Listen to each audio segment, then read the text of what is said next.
नहीं पड़ता तुम मैजिक कोट वाले कौन हो, क्या करते हो और कितने इम्पोर्टेंट हो, लेकिन अगर उस गधे को कुछ भी हुआ तो मैं इस पूरे मैजिक कोट को मिट्टी में मिला दूंगा। सिर्फ आप ही नहीं यामी सर, मैं भी। और मैं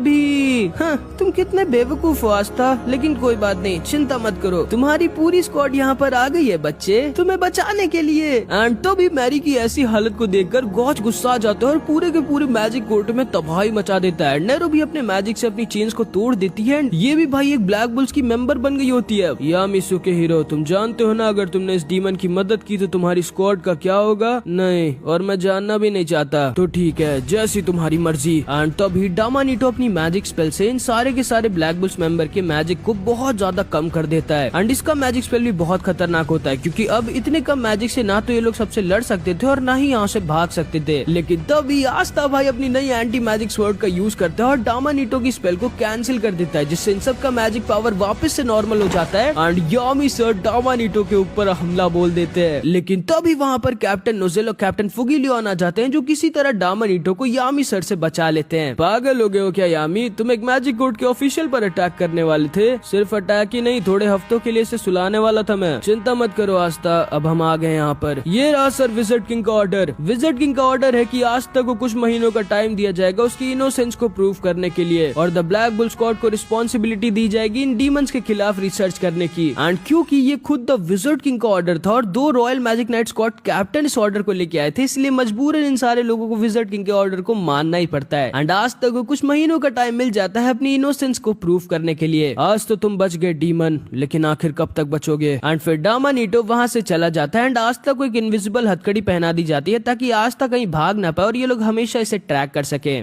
एंड ये सारे के सारे ब्लैक बुल्स वाले बहुत खुश हो जाते हैं। फिर इधर हम डामानीटो को देखते हैं जो विज़र्ड किंग के पास आ जाता है। आप जानते हैं ना विज़र्ड किंग, पूरे क्लोवर किंगडम की जनता को दुखी किया है आपने। मैं जानता हूँ डामानीटो, लेकिन हम किसी बेगुनाह को सजा तो नहीं दे सकते ना, और आस्था को तो बिल्कुल भी नहीं, उसने हमें बचाया है। और मुझे पूरा यकीन है कि ब्लैक बुल्स वाले जरूर से सबूत जमा कर लेंगे आस्था की इनोसेंस को प्रूव करने के लिए। एंड फिर डामानीटो वहां से चला जाता है एंड तभी मार्क्स भागते हुए वहां पर आ जाता है जो विज़र्ड किंग को जिंदा